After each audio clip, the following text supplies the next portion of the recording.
வணக்கம். தமிழ் ஃபுட் கார்னர்ல இன்னைக்கு இட்லி மாவு ஸ்வீட் போண்டா பண்ண போறோம். இந்த போண்டா நல்லா வெளியில மொறுமொறுப்பாவும் உள்ள நல்லா சாஃப்டா பஞ்சு போல இருக்கும். இப்ப எப்படி பண்றதுன்னு பார்க்கலாம். இந்த கப்ல 2 கப் இட்லி மாவு சேர்த்துக்கலாம். ஒரு நாள் புளிச்ச இட்லி மாவா இருந்தாதான் இந்த போண்டாக்கு நல்லா இருக்கும். இது கூட 1 கப் மைதா மாவு சேர்த்துக்கலாம். நீங்க மைதாவுக்கு பதில் கோதுமை மாவு சேர்த்துக்கிறதுனாலும் சேர்த்துக்கங்க. எந்த கப்ல இட்லி மாவு எடுக்கிறீங்களோ அதே கப்லயே மற்ற எல்லாத்தையும் அளந்துக்கங்க. நான் இன்னொரு 1/4 கப் மைதா எடுத்து வச்சிருக்கேன். தேவைப்பட்டா சேர்த்துக்கலாம். இது கூட 2 சிட்டிகை அளவுக்கு உப்பு சேர்த்துக்கலாம். இட்லி மாவுல ஏற்கனவே உப்பு இருக்கும். இப்போ இந்த அளவு சேர்த்தா போதும். அடுத்து இது கூட இட்லி மாவு எடுத்த கப்லயே 1 கப் அளவுக்கு சர்க்கரை சேர்த்துக்கிறேன். இப்ப இதை நல்லா கலந்து விட்டுக்கலாம். இதுக்கு தண்ணி எதுவும் நம்ம ஆட் பண்ண வேண்டியதில்லை. இட்லி மாவுலயே ஈரம் இருக்கிறதுனால அந்த ஈரத்திலேயே சர்க்கரை நல்லா கரைஞ்சிரும். நல்லா இந்த மாதிரி கலந்து விட்டுட்டே இருக்கணும். இப்ப மாவு திக்கா இருக்கிற மாதிரி தெரியும். சர்க்கரை நல்லா கரைஞ்சிருச்சுன்னா மாவு நீர்த்துட்டு வரும். நல்லா கலந்து கொடுத்துட்டே இருப்போம். நம்ம சேர்த்த சர்க்கரையெல்லாம் நல்லா கரைஞ்சு மாவு இந்த கன்சிஸ்டன்சில இருக்கு. இந்த மாதிரி தளர்வா இருக்கு. போண்டா போடுறதுக்கு மாவு இன்னும் கொஞ்சம் திக்கா இருக்கணும். அதனால நம்ம எடுத்து வச்ச மைதா மாவுல இருந்து கொஞ்சம் கொஞ்சமா சேர்த்து கலந்துக்கலாம். அதுக்கு முன்னாடி இதுல 2 பிஞ்ச் சமையல் சோடா சேர்த்துக்கலாம். இப்ப இந்த மாவுல இருந்து கொஞ்சம் கொஞ்சமா சேர்த்து நல்லா கலந்துக்கலாம்.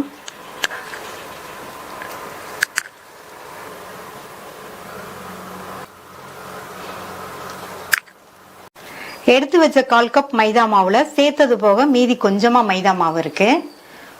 மாவை நல்லா கலந்து விட்டாச்சு. மாவு பாத்தீங்கன்னா எண்ணெயில எடுத்து போடுற மாதிரி இந்த மாதிரி பக்குவத்துக்கு இருக்கணும். இந்த மாதிரி மூடி வச்சிடலாம். 10 நிமிஷம் மாவு ஊறட்டும். மாவு 10 நிமிஷம் ஊறிடுச்சு. போண்டாவை போட்டு எடுத்துடலாம். கடாயில எண்ணெய் விட்டு சூடாயிடுச்சு. எண்ணெய் ரொம்ப சூடாக கூடாது. மீடியம் ஹீட்ல இருக்கும்போது நம்ம போண்டாவை போட்டுடலாம். கையை தண்ணியில நனைச்சிட்டு ஒவ்வொரு போண்டாவா எடுத்து எண்ணெயில போட்டுடலாம்.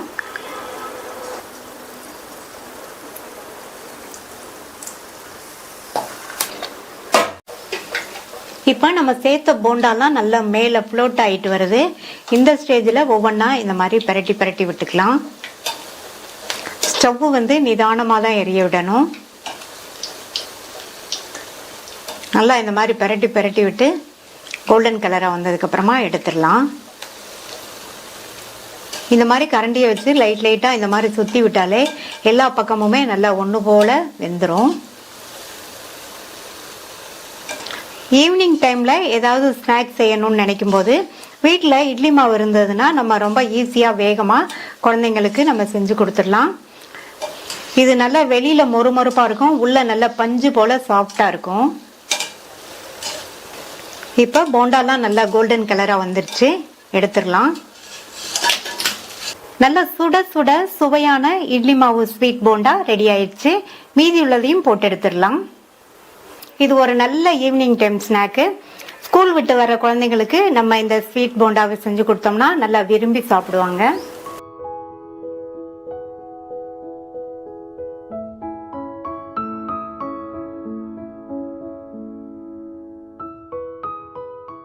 கோதுமை மாவு லட்டு பண்ண போறோம். இந்த லட்டை பிகினர்ஸ் கூட ரொம்ப ஈஸியா செஞ்சிடலாம். இந்த கப்ல 1 கப் கோதுமை மாவு எடுத்திருக்கேன். கோதுமை மாவு எடுத்த அதே கப்லயே 3/4 கப் அளவுக்கு பவுடர் பண்ண சுகர் எடுத்திருக்கேன். சுகரை பவுடர் பண்ணதுக்கு அப்புறமா 3/4 கப் அளந்து எடுத்துக்கங்க. கரெக்டா இருக்கும். ஸ்டவ்ல ஒரு பேன் போட்டிருக்கேன். அதுல 1.5 டேபிள் ஸ்பூன் நெய் சேர்த்துக்கலாம்.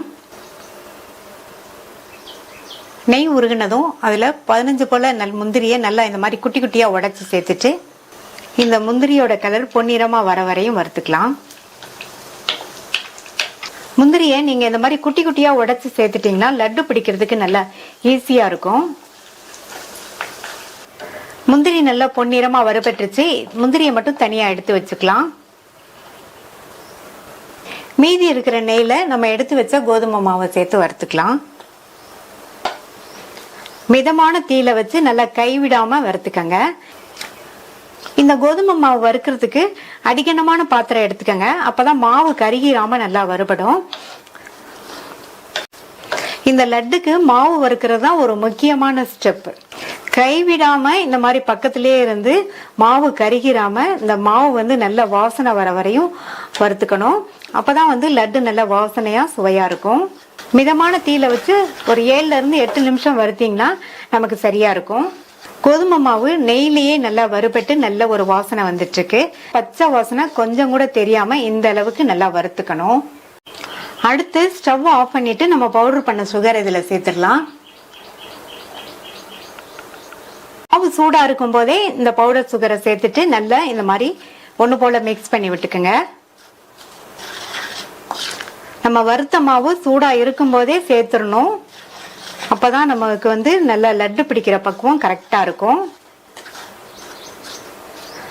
கோதுமை மாவோட இந்த சுகர் நல்லா மிக்ஸ் ஆகுற மாதிரி 2 நிமிஷத்துக்கு இந்த மாதிரி கலந்து விட்டுருங்க. இது கூட 1/2 டீஸ்பூன் ஏலக்காய் பவுடரும் நம்ம நெய்ல வறுத்த இந்த முந்திரி 1 டேபிள் ஸ்பூன் நெய் சேர்த்துக்கலாம். மறுபடியும் நல்லா ஒன்னா மிக்ஸ் பண்ணி விட்டுருங்க. நம்ம இந்த ஏலக்காய் பவுடர், முந்திரி, நெய் எல்லாமே நல்லா சூடா இருக்கும் போதே சேர்த்துடணும். இப்ப இதை வேற ஒரு பவுலுக்கு மாத்திட்டு கை பொறுக்கிற சூடு வர வரைக்கும் ஆற விட்டுறலாம். மாவு பாத்தீங்கன்னா கை பொறுக்கிற அளவு சூடு இருக்கு. இந்த மாதிரி கை பொறுக்கிற அளவு சூடு இருக்கும் போதே நம்ம லட்டை பிடிச்சிடணும். இதுல ஒரு 1/2 டேபிள் ஸ்பூன் மட்டும் நெய் சேர்க்கிறேன். நெய்யை உருக்கி சேர்த்துக்கங்க. நெய் சேர்த்துட்டு நல்லா மிக்ஸ் பண்ணி விட்டுட்டு நம்ம லட்டு பிடிச்சிடலாம். இப்ப இதுல இருந்து கொஞ்சம் கொஞ்சமா எடுத்து லட்டு பிடிச்சிடலாம். நல்லா இந்த மாதிரி டைட்டா அழுத்தி பிடிச்சுக்கங்க. தேவைப்பட்டா நீங்க இன்னும் கொஞ்சம் கூட நெய் சேர்த்துக்கங்க. நம்ம முந்திரியை உடைச்சு போட்டிருக்கிறதுனால லட்டு பிடிக்கிறதுக்கு நல்லா ஈஸியா இருக்கு. நிறைய முந்திரி சேர்த்தோம்னா நமக்கு சாப்பிடும் போது நல்லா டேஸ்டா இருக்கும். மாவை மட்டும் நம்ம கரெக்டா வறுத்துட்டோம்னா இந்த லட்டை நம்ம ரொம்ப ஈஸியா வேகமா செஞ்சிடலாம். இதே மாதிரி எல்லாத்தையும் லட்டா பிடிச்சு வச்சிடலாம். குழந்தைங்கள்ல இருந்து பெரியவங்க வரையும் இந்த மாதிரி செஞ்சு கொடுத்தோம்னா விரும்பி சாப்பிடுவாங்க.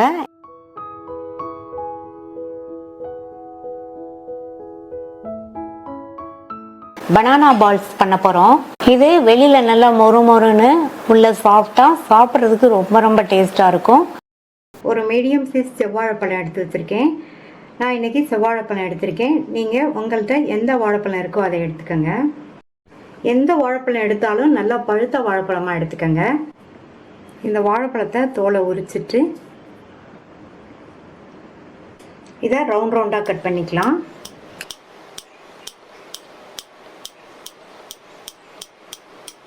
இந்த மாதிரி 1/4 இன்ச் திக்னஸ்க்கு கட் பண்ணிக்கங்க.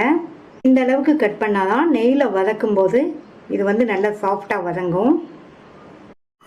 இந்த பேன்ல 1 டீஸ்பூன் நெய் சேர்த்துட்டு நெய் உருகினதும் கட் பண்ணி வச்ச வாழைப்பழத்தை இதில் சேர்த்து வதக்கிக்கலாம். இந்த வாழைப்பழத்தை நெய்யிலேயே 1 நிமிஷத்துக்கு வதக்கிக்கலாம். இப்போ 1 நிமிஷம் ஆச்சு. எல்லா வாழைப்பழத்தையும் இந்த மாதிரி லைட்டாக கட் பண்ணி விட்டுட்டு வதக்குங்க. வாழைப்பழம் நல்லா பழுத்து இருந்தால் நம்மளுக்கு நல்லா ஈஸியாக வதங்கிடும். வாழைப்பழம் நல்லா நெய்யிலேயே வதங்கி மசிஞ்சு வரட்டும். வாழைப்பழம்லாம் நல்லா மசிஞ்சிருச்சு. இது கூட 1/4 கப் ரவை சேர்த்துக்கலாம். வறுத்த ரவை, வறுக்காத ரவை, எந்த ரவை வேணாலும் சேர்த்துக்கோங்க.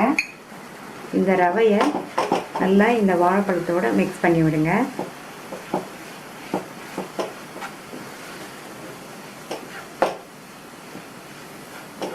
ரவையை வாழைப்பழத்தோடு சேர்த்து 2 நிமிஷம் இந்த மாதிரி வதக்கி கொடுங்க. வதக்கிட்டு இருக்கும்போது இந்த மாதிரி நல்லா மசிச்சு விடுங்க. வாழைப்பழம் இன்னுமே நல்லா மசிஞ்சிரும். 2 நிமிஷம் ஆச்சு. அடுத்து இதில் 1/2 கப்புக்கு கொஞ்சம் கம்மியாக தேங்காய் துருவல் சேர்க்குறேன். இந்த தேங்காய் துருவல் 1/4 மூடி தேங்காயை துருவி வச்சுருக்கேன்.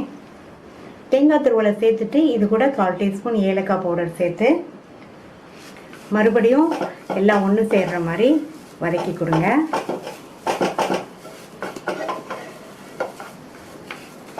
நம்ம சேர்த்த தேங்காய் துருவலோடு சேர்த்து 1 நிமிஷம் நல்லா மிக்ஸ் பண்ணிவிட்டு அதுக்கப்புறமா இது கூட 100 ml பால் சேர்க்குறேன். காய்ச்சி ஆற வச்ச பால் சேர்த்துட்டு கலந்து கொடுத்துட்டே இருங்க. இந்த மாதிரி பால் சேர்க்கும்போது இந்த ரவையெல்லாம் நல்லா வெந்து வரும். ஸ்டவ் மீடியம் ஃப்ளேமில் வச்சு இந்த மாதிரி கலந்து கொடுத்துட்டே இருங்க. எல்லாம் நல்லா ஒன்று சேர்ந்து திக்காய் வர வரைக்கும் இந்த மாதிரி கிண்டி கொடுத்துட்டே இருப்போம். இப்போ எல்லாம் நல்லா ஒன்று சேர்ந்து வந்துருச்சு, திக்காய் வந்திருக்கு பாருங்கள். இப்போ இதில் 4 டீஸ்பூன் போல் சர்க்கரை சேர்க்குறேன். வாழைப்பழத்தில் இனிப்பு இருக்கிறதுனால இந்த அளவு சர்க்கரை போதும். உங்களுக்கு தேவைப்பட்டால் கூட கொஞ்சம் சேர்த்துக்கங்க. அடுத்து இது கூட 2 பிஞ்ச் மஞ்சள் தூள் சேர்க்குறேன். கூடவே 2 பிஞ்ச் உப்பும் சேர்த்துக்கலாம். நல்லா கலந்து கொடுங்க. இந்த நம்ம சேர்த்த இந்த சர்க்கரையெல்லாம் நல்லா மெல்ட் ஆகி வரட்டும். நம்ம சர்க்கரை சேர்த்துருக்கிறதுனால கொஞ்சம் இலக்கம் கொடுத்துருக்கு. இதை மறுபடியும் ஒரு 2 நிமிஷத்துக்கு கிண்டி விட்டால் நல்லா திக்காய் வந்துடும். நல்லா திக்காய் வந்துருச்சு. இதை வேறொரு பிளேட்டுக்கு மாற்றி ஆற விட்டுறலாம். நல்லா ஆறட்டும். ஆறினதுக்கப்புறமா பால்ஸ் மாதிரி பிடிச்சி நம்ம ஃப்ரை பண்ணிடலாம். நல்லா ஆறிடுச்சு. இதில் கொஞ்சம் கொஞ்சமாக எடுத்து இந்த அளவு எடுத்திருக்கேன். இதை நல்ல பால் ஷேப்புக்கு நல்லா இந்த மாதிரி உருட்டிக்கலாம். இதே மாதிரி எல்லாத்தையும் இந்த மாதிரி பால் ஷேப்புக்கு கிராக் இல்லாமல் நல்லா உருட்டி வச்சுக்கோங்க.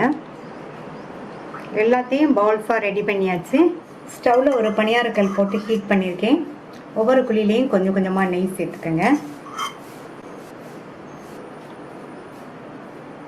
நெய் சூடாயிடுச்சு. நம்ம ரெடி பண்ணி வச்ச பால்ஸை ஒவ்வொரு குழியிலையும் சேர்த்துருங்க.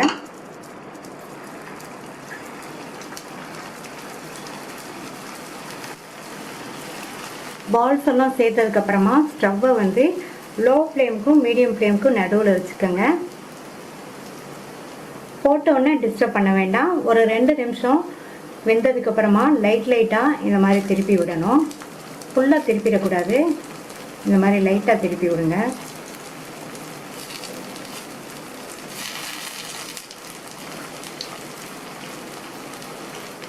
இந்த மாதிரி லைட்டாக திருப்பி விடணும். திருப்பி விட்டு இந்த பால் நல்லா பொன்னிறமாக வரணும். அது வரைக்கும் லேசாக திருப்பி விடுங்க. அப்போ தான் பால் ஃபுல்லாகவே எல்லா பக்கமும் நல்லா ஒன்று போல் வெந்து வரும். மறுபடியும் லைட்டாக மட்டும் கொஞ்சமாக நெய் சேர்த்துக்கலாம். இது ஆப்ஷனல் தான், நீங்கள் விருப்பப்பட்டால் சேர்த்துக்கோங்க. சாதாரணமாக நம்ம பணியாரம் விடும்போது ஒரு சைடு வெந்ததுக்கப்புறமா திருப்பி போட்டு மறுபடியும் வெந்ததுக்கப்புறமா எடுத்துருவோம். இது பால்ஸுங்கிறதுனால இந்த மாதிரி லைட்டாக பெரட்டி விட்டால் தான் எல்லா பக்கமும் நல்லா ஒன்று போல் வெந்து வரும். இந்த பால்ஸும் சாப்பிட்றதுக்கு நல்லா மொறுமொறுன்னு இருக்கும். ஸ்டவ்வை லோ மீடியம் ஃப்ளேமில் வச்சு அப்பப்போ இந்த மாதிரி பெரட்டி விட்டு நம்ம பால்ஸ் எல்லா பக்கமுமே வெந்து ரெடி ஆயிடுச்சு. எல்லா பக்கமுமே நல்லா மொறுமொறுன்னு இருக்குது. இப்போ எடுத்துடலாம். ஸ்கூல் விட்டு வர குழந்தைங்களுக்கு இந்த மாதிரி செஞ்சு கொடுத்தோம்னா அவங்க நல்லா குசியாக சாப்பிடுவாங்க.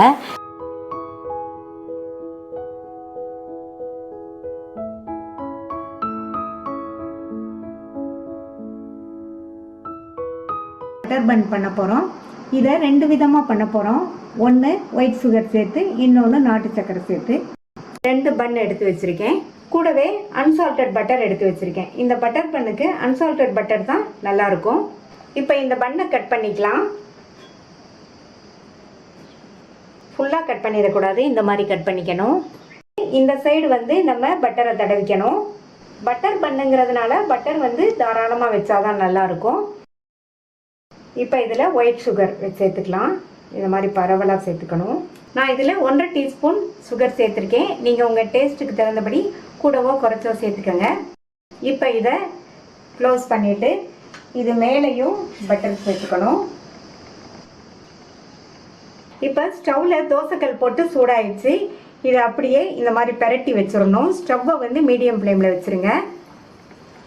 இந்த மாதிரி ப்ரெஸ் பண்ணி சுற்றி விட்டோம்னா இந்த பட்டரும் நல்லா மெல்ட் ஆயிரும். நம்ம உள்ளே வச்சிருக்கிற அந்த பட்டரும் சுகருமே நல்லா மெல்ட் ஆகி நம்மளுடைய பன்னு அந்த பன்னோட ஸ்மெல் இல்லாமல் இந்த பட்டர் பன் நல்லா வாசனையாக இருக்கும். ஸ்டவ் மீடியம் ஃப்ளேமில் தான் இருக்கணும். இந்த பட்டர்லாம் நல்லா மெல்ட் ஆகி நமக்கு வந்து நெய் வாசனை வந்துடும். இப்போ திருப்பி போட்டுக்கலாம். திருப்பி போட்டுட்டும் நல்லா இந்த மாதிரி ப்ரெஸ் பண்ணி கொடுக்கணும். இந்த மாதிரி ப்ரெஸ் பண்ணி கொடுத்து இந்த பன்னு வந்து நல்லா ஃப்ளாட் ஆயிடணும். பன்னுக்குன்னு ஒரு வாசனை இருக்கும் இல்லையா, அந்த வாசனையே இல்லாமல் இந்த பட்டர் வாசனையோட அந்த ஸ்வீட்னஸோட சூப்பராக இருக்கும் டேஸ்ட்டு. பன்னு வந்து 2 பக்கமும் ரோஸ்ட் ஆயிடுச்சு, நல்லா கிறிஸ்பாகவும் இருக்கு. உள்ள சுகர்லாம் நல்லா மெல்ட் ஆயிடுச்சு. இப்போ நம்ம எடுத்துடலாம். இப்போ இந்த பன் சூடாக இருக்கும்போதே அதில் கொஞ்சமாக பட்டர் சேர்த்துட்டு மேலே லைட்டாக கொஞ்சம் ஜீனியை தூவி விட்டுக்கலாம். ஒரு 1/4 டீஸ்பூன் போல் ஜீனி தூவி விட்டால் போதும். நல்லா சுட சாப்பிட்றதுக்கு சூப்பராக இருக்கும். டேஸ்டான சுகர் சேர்த்த பட்டர் பன் ரெடி ஆயிடுச்சு. அடுத்து நாட்டு சக்கரை சேர்த்து செய்ய போகிற அந்த பட்டர் பன்னுக்கு பண்ணை முன்னாடி கட் பண்ண மாதிரியே கட் பண்ணி வச்சுருக்கேன். இதுலேயும் இந்த மாதிரி பட்டர் அப்ளை பண்ணிக்கலாம். இதில் உங்கள் ஸ்வீட்னஸ்க்கு தகுந்தபடி நாட்டு சர்க்கரையை இந்த மாதிரி பரவலாக போட்டுக்கலாம். போட்டுட்டு க்ளோஸ் பண்ணிடலாம். மேலேயும் நல்லா பட்டர் தடவிட்டு இதை போன பன் வச்ச மாதிரி இந்த மாதிரி கவுத்தி வச்சிடலாம். ஸ்டவ் வந்து மீடியம் ஃப்ளேம்லேயே இருக்கட்டும். நல்லா இந்த மாதிரி ப்ரெஸ் பண்ணி கொடுத்தோம்னா நம்ம சேர்த்த நாட்டு சர்க்கரையெல்லாம் நல்லா மெல்ட் ஆயிரும். பரட்டி போட்டு நல்லா மறுபடியும் இந்த மாதிரி ப்ரெஸ் பண்ணி கொடுத்தோம்னா நம்ம சேர்த்துருக்கிற அந்த பட்டரும் நாட்டு சர்க்கரையும் நல்லா மெல்ட் ஆகி இந்த பன்னுமே நல்லா ரோஸ்ட் ஆயிரும். இப்போ நாட்டு சர்க்கரை சேர்த்த பட்டர் பன்னும் ரெடி ஆயிடுச்சு. இதில் மேலே லைட்டாக இந்த மாதிரி பட்டர் சேர்த்துட்டு கொஞ்சமாக நாட்டு சர்க்கரையை தூவி விட்டுக்கலாம். நல்லா சூடாக சுவையான நாட்டு சர்க்கரை பட்டர் பன் ரெடி ஆயிடுச்சு. இந்த டேஸ்டான 2 விதமான பட்டர் பன்னை ட்ரை பண்ணி பார்த்துட்டு உங்கள் கமெண்ட்ஸை சொல்லுங்கள். இது வரைக்கும் தமிழ் ஃபுட் கார்னர் சேனலை சப்ஸ்கிரைப் பண்ணாதவங்க சப்ஸ்கிரைப் பண்ணிவிட்டு பக்கத்தில் உள்ள பெல் பட்டனை கிளிக் பண்ணிக்கோங்க. தேங்க்யூ.